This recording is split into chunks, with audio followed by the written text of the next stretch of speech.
Hello everyone, welcome back to my channel. কেমন আছো তোমরা? আশা করছি খুব ভালো আছো এবং আমিও খুব ভালো আছি। তো আবারও চলে এসেছি আজকে একটা নতুন ভিডিও নিয়ে। তবে না, আজকে কোনো মেকআপ ভিডিও আনিনি, আজকে নিয়ে এসেছি একটা ছোট্ট ব্লগ ভিডিও নিয়ে। তো আজকে আমি ফার্স্ট ব্লগ ভিডিও আপলোড করছি, মানে এর আগে আমি কোনোদিনও ব্লগ ভিডিও করিনি, মেকআপ ভিডিও আপলোড করি, তোমরা সবাই জানো সেটা। তো আমি জানি ব্লগ ভিডিওতে অনেক ভুল ভ্রান্তি হয়েছে, যেহেতু আমি ফার্স্ট ভিডিও করছি।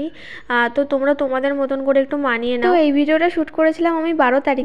জানি ভিডিওটা আপলোড করতে অনেকটা লেট হয়ে গেছে। আমার উচিত ছিল 12 তারিখে ভিডিওটা আপলোড করে দেওয়া। কি করব, আমি হলাম প্রচুর ল্যাথখোর। আর আমি এতটাই ল্যাথখোর যে ভিডিওটা আমার গ্যালারিতেই ছিল, বাট আমি যে এডিট করে পোস্ট করব সেই ক্ষমতাটা পর্যন্ত আমার হয়নি। তো যাই হোক, বাদ দাও ওইসব কথা। অবশেষে তো ভিডিওটা আমি আপলোড করেই দিলাম। আর তোমরা সবাই জানো 12 তারিখে ছিল স্বামী বিবেকানন্দর জন্মদিন, আর সেখানেই আমি গিয়েছিলাম। আর এই অনুষ্ঠানটা হচ্ছিল আমাদের হরিয়াকি বাজারে। তো প্রথমে আমি গিয়েছিলাম আমার বান্ধবীর বাড়িতে, দেন ওদের বাড়ির থেকে সবাই মিলে গিয়েছিলাম অনুষ্ঠানের ওখানে, মানে বান্ধবীর মা বাবা সবাই মিলে গিয়েছিলাম। তো যেখানে আমরা গিয়েছিলাম, মানে স্বামী বিবেকানন্দর জন্মদিন যেখানে উদযাপিত হচ্ছে, সেই জায়গাটার নাম হচ্ছে স্বামী বিবেকানন্দ মোড়। তো এখানে প্রত্যেক বছর স্বামী বিবেকানন্দর জন্মদিন খুব ভালোভাবে উদযাপিত হয়। এখানে যে অনুষ্ঠানটা প্রত্যেকবার খুব বড় করে করা হয়, বাট এইবার একটু ছোট করে করা হয়েছে। আর এখানে দেখো বান্ধবীদের বাড়িতে গিয়ে ওদের কি পরিমাণ আমি জ্বালাতন করেছি। মানে একটা ঢোলার জামা পরে, মানে জামা বলতে সোয়েটার পরে আমি পাগলের মতো নাচছিলাম, আর ওখানে আমার পাগলের মতো নাচটাকে ভিডিও করছে। তো আমিও ভাবলাম তোমাদের একটু হাসানো যায়, সেই কারণে এই ভিডিওটাতে এই পার্টটা অ্যাড করে দিলাম। আর এখানে দেখো স্বামী বিবেকানন্দর মুখটা কতটা সুন্দর লাগছে। 12 তারিখের সকালে এই মূর্তিটাতে খুব সুন্দরভাবে রং করা হয়েছে। তোমরা সবাই দেখে বলো রং করাটা ঠিক কেমন লাগছে। আর এখানে দেখো বাচ্চা কাচ্চার থেকে শুরু করে বয়স্ক মানুষেরাও এখানে এসছে,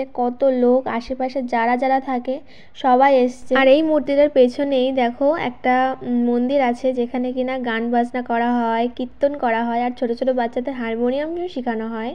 তো বেসিক্যালি এটা খুব সুন্দর একটা জায়গা বলতে পারো। আর দেখো কত লোকজন এসছে, আর এই হলাম আমি। আর এই বোনটা দেখো আমার দিকে কিভাবে তাকিয়ে আছে। আর অবশ্যই কেউ যদি কোথাও গিয়ে বাদরের মতো লাফালাফি করে, তাহলে সবাই তো তার দিকে তাকিয়েই থাকবে, তাই না? তোমরা সবাই হয়তো ভাবছো মুখটাতেই কেন খালি ফোকাস করা হয়েছে, বাকিটা কেন অন্ধকার। আসলে কি হয়েছে, লাইটটা একদম মূর্তিটার মুখের সামনে ছিল, সেই কারণেই ফোকাসটা একদম মুখের সামনেই আছে, আর বাকিটা পুরোটাই অন্ধকার। আর এখানে বাচ্চা কাচ্চার থেকে বয়স্ক অবধি সবাইকে একটা করে পেন, একটা করে লাড্ডু আর একটা করে চকলেট দিচ্ছিল। প্রথমেই বাচ্চা কাচ্চাদের দেওয়া হয়েছে, কারণ ওরা প্রচুর হইচই করছিল নেওয়ার জন্য। দেন আমার মতন যাদের বয়স তাদেরকে দেওয়া হয়েছে, তারপরে আমার থেকে যারা একটু বয়স্ক তারপরে তাদেরকে দেওয়া হয়েছে। তো আমরা সবাই মিলে তো প্রচুর আনন্দ করেছি। তো এখন যাব বান্ধবীদের বাড়িতে, দেন ওখান থেকে সাইকেল নিয়ে আমি যাব বাড়িতে। আর তোমাদের এই ব্লগটা কেমন লেগেছে অবশ্যই আমাকে কমেন্ট করে জানাবে। তোমাদের ভালো লাগলে আমি আরো নতুন নতুন ব্লগ করার চেষ্টা করব। ভালো লাগলে কিন্তু অবশ্যই একটা লাইক করে দেবে এবং আমার চ্যানেলটাকে সাবস্ক্রাইব করে দেবে,